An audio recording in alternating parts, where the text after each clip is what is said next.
Wait, before you get dressed tomorrow morning, I need you to hear something, because it is going to change how you look in every photograph from here on.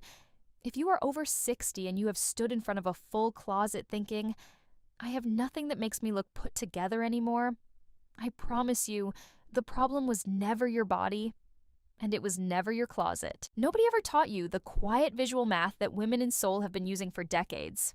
Here is what I learned studying alongside the stylists in Korea. The most elegant women over 60 in the world are not wearing more. They wear 5 specific pieces in one specific way, and it makes them look effortless, expensive, and about 10 years younger, with clothes most of you already own. Today I am handing you all 5. And I will tell you right now, number 2 is the piece almost nobody talks about, the one that quietly decides whether the whole outfit works or falls apart. Stay with me to the end, because I am also saving the 2 silent mistakes that undo every bit of it, the little things you might be doing right now without noticing. Real quick before we begin, if you are new here, this channel is where women over 60 learn to dress with less effort and a lot more grace. Tap subscribe so the next one finds you, and do me one small favor. Tell me in the comments where in the world you are watching from today. I read every single one. Now, let me show you what you are really up against. Here is the villain. I call it the chop. The chop is what happens when you get dressed the way American women have been taught to get dressed for 50 years, a top in one strong color, a bottom in a completely different strong color, and a hard line slammed straight across your middle where the two meet. Bright blouse, dark slacks, crisp white shirt, black pants, a busy print on top, a solid underneath. It feels safe. It feels normal, and it is quietly aging you every single day. Let me explain the mechanism, because once you see it, you cannot unsee it. Your eye is lazy, and I mean that kindly. When it looks at a person, it wants to travel smoothly from head to toe in one easy sweep. Every time it hits a hard border of contrast, bright to dark across your waist, your hips, your ankles, it stops. It has to reset and start over.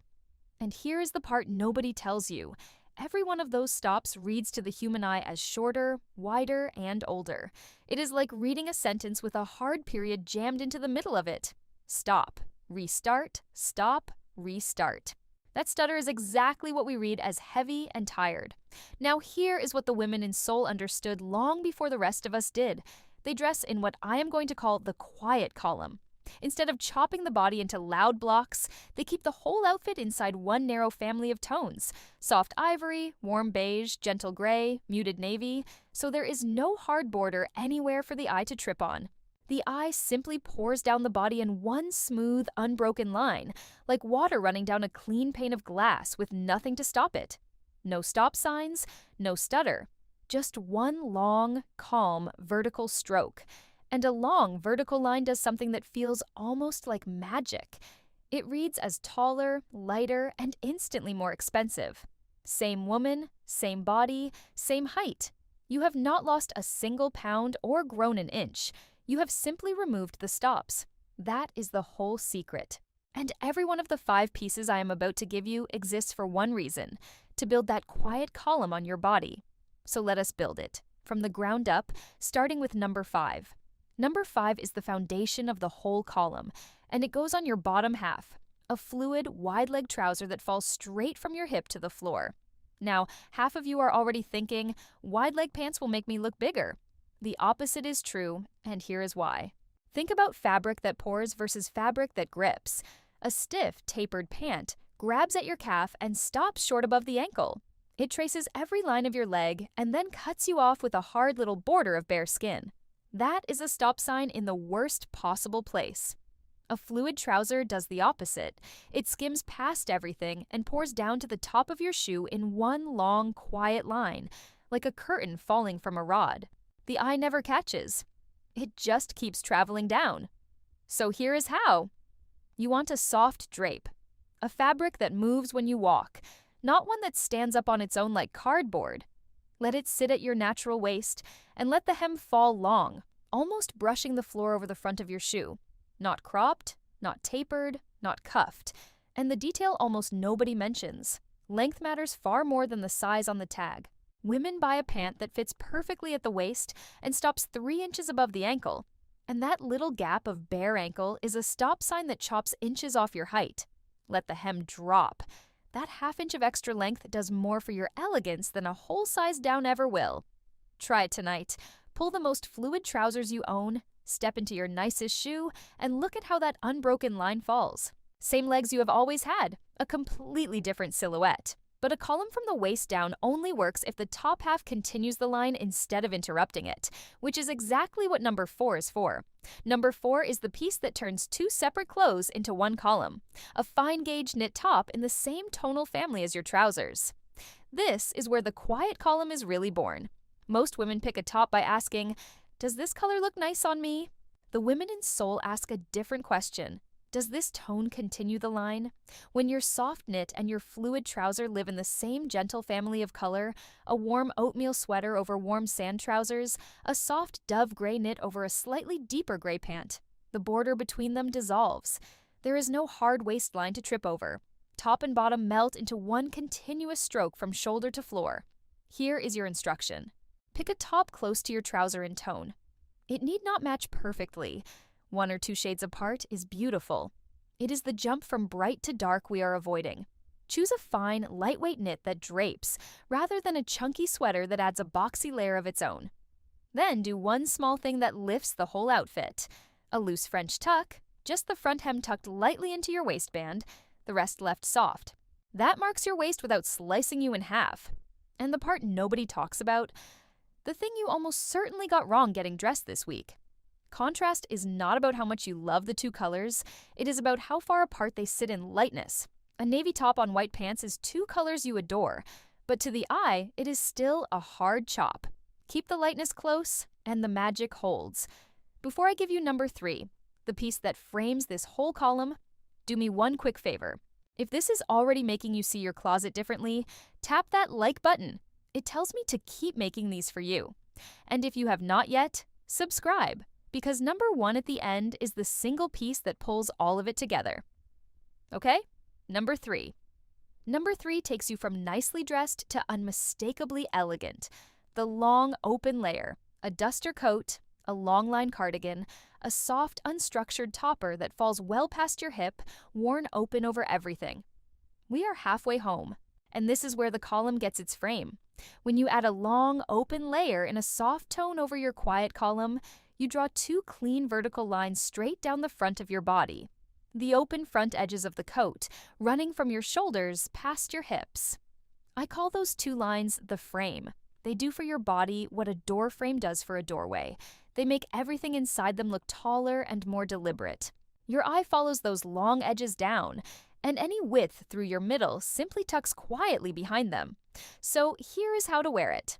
Long, past your hip, ideally to mid-thigh or lower, and soft enough to hang open and move, never button tight.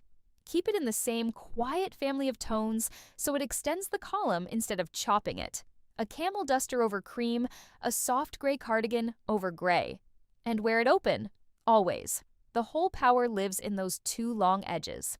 Button it and you lose the frame. And here's what almost nobody tells you.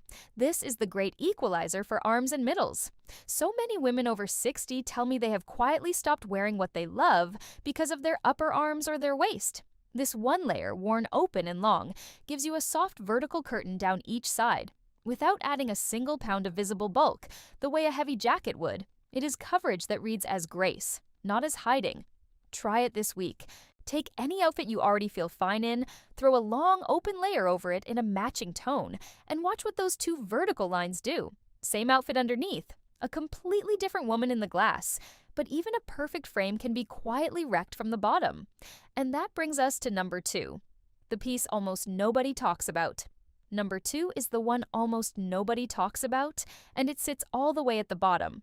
Your shoes. A refined, low-closed shoe, a clean leather loafer, a soft ballet flat, a sleek low boot, in a tone that continues your column instead of ending it. Here is why it is secretly one of the most important pieces on the list. You just built one long, quiet line from the shoulders down. And then, at the very last inch, most women drop in a shoe that acts like a break, a bright white sneaker under dark trousers, a nude heel against a gray hem, a hard black shoe under a soft camel outfit. That block of contrast at the floor is a stop sign right at the finish line. Your eye travels all the way down that beautiful column and slams to a halt at your feet, and everything above it shrinks. So here is the rule: match your shoe to your hem, not to your handbag. Whatever tone your trouser ends in, let your shoe carry it a few inches further into the floor. A soft taupe flat under sand trousers, a gray shoe under gray pants. When the shoe continues the tone, the eye reads your leg as longer because it honestly cannot tell where the trouser ends and the shoe begins. And the detail nobody mentions. This is where you are finally allowed to be comfortable. And that is not a compromise, it is the whole point. The elegant women in Seoul were not balancing on high heels. Elegance after 60 was never about the height of the shoe, it was about the smoothness of the line. A low, tone-matched shoe is far more elegant than a heel that fights you all day. You get grace and your ankles back at the same time. Tonight, line up your shoes and find the one closest to the tone of your favorite trousers. That is your new elegance shoe. Same feet, same trousers, and suddenly 6 inches of extra line, which leaves only number 1, the piece so small most women leave it forgotten in a drawer, the one that decides whether the other 4 read as intentional or as an accident. Number 1, the keystone. The piece that decides whether everything else reads as a happy accident or as a woman who knows exactly what she is doing. A single soft scarf worn up near your face. I saved it for last because it is the smallest and the most powerful. Everything so far is quiet on purpose. One long, calm, low-contrast column. But a column with no point of interest can start to read as plain. So the women in Seoul add exactly one thing, not 5. Not a necklace and earrings and a brooch and a bright bag all at once. One quiet point. A soft scarf looped once at the throat, sitting right up by the face. I call it the single point of light. Picture a dim, candlelit room. Your eye goes straight to the one warm flame. Every time. A scarf near your face is that flame. It puts the one point of interest in your whole outfit exactly where you want every eye to travel. Up to your eyes, your smile, your face, and gently away from anything you would rather not headline. That quiet column underneath was building a runway, and the scarf is the warm light at the end of it that says, "Look here, so here is how." Choose a scarf in a tone from the same soft family, or one whisper warmer, a blush against gray, a soft rust against camel, never a loud clashing print. Keep the fabric soft so it drapes instead of sticking out. Loop it once and let the ends fall long down your column, so even your point of interest still points downward and keeps the line going. Long and soft, up by the face. That is the whole move. And here is why number 1 decides everything.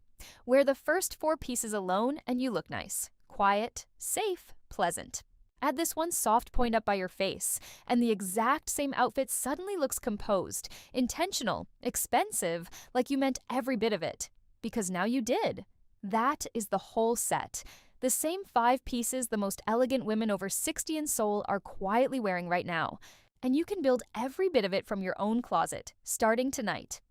Now, before I give you the 2 silent mistakes I promised at the very top, and you want these, because they are exactly what quietly undo everything we just built. Let me tell you where this whole idea actually comes from, because it will help you trust it. When I spent time watching the stylists work in Seoul, I kept waiting for the secret product, the special tool, the thing I could carry home in my suitcase. It never came. What they had instead was a philosophy, and it is almost the opposite of how we were raised to dress over here. We were taught that dressing up means adding more color, more jewelry, more pattern, more statement. They were taught that elegance means subtracting, quietly, until only the essential, harmonious things are left, and then getting the proportion exactly right. Less contrast, less noise. One quiet point, one long line. They were not born more elegant than we are. They were simply handed a different set of rules, a visual math nobody ever bothered to teach American women. That is all this is, and now it belongs to you too. So here are the 2 silent mistakes, the ones that can break the quiet column even when you own all 5 pieces. The first is the belt that cuts. So many women reach for a wide belt in a contrasting color to define the waist, and I understand the instinct completely. But a dark belt slammed across a light column is a stop sign in the worst place on your whole body, right at your middle. If you love a belt, keep it in the same tone as everything around it, so it shapes without chopping. Let it disappear into the column instead of slicing through it. The second is the bag that shouts. You build a soft, quiet, tonal outfit. And then you hang a big, bright, high-contrast handbag right at your hip, and now the loudest thing on your entire body is a stop sign swinging at your widest point. The eye goes straight to it, every time. Carry a bag in a quiet tone, close to the family of your outfit, and let your face stay the brightest thing you own. That is the rule underneath all of this. Nothing on your body should ever be louder than your own face. Fix those two, keep the 5 pieces, and the column holds all day long. Let me tell you about a woman I will call Diane, because she is the reason I know this works on real women and not just in theory. Diane came to me at 68, and she told me something that broke my heart a little. She had started dressing to disappear. Dark clothes, always. The occasional bright scarf she thought was helping, but that really just chopped her in half. She had a closet full of perfectly nice things, and she felt invisible in every one of them. She said, "I just look tired now, and I do not even know when that happened. We did not buy a single thing that first day. We shopped her own closet. We found the softest wide trousers she owned and let the hem all the way down. We put a matching oatmeal knit on top and did that little French tuck. We threw her longest cardigan over it, open. We traded her hard black shoes for a soft taupe flat she had forgotten she owned. And then we looped one soft blush scarf up by her face. She turned to the mirror, and she went completely quiet. Then her eyes filled up and she said, 'That is the woman I thought I had lost. Same closet, same body, same Diane.' We had not covered anything up, and we had not spent a dime. We had simply stopped chopping her into pieces and let her be one tall, quiet, elegant line. That is all any of this ever does, and it lets the woman who was there the whole time finally be seen. So there they are. 5 pieces, 1 quiet column, and a completely different woman looking back at you from the mirror, built almost entirely from clothes you already own.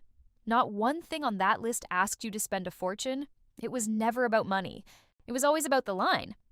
Before we close, a few of you ask about the skincare side, so I left a separate resource in the pinned comment for anyone curious. It has nothing to do with today's 5 pieces. Everything we did works with your own closet. It is an affiliate link, so if you purchase, I may earn a small commission at no extra cost to you. Look only if it feels right for you. Here is what I want you to carry out of here today. You were never the problem. Your body was never the problem.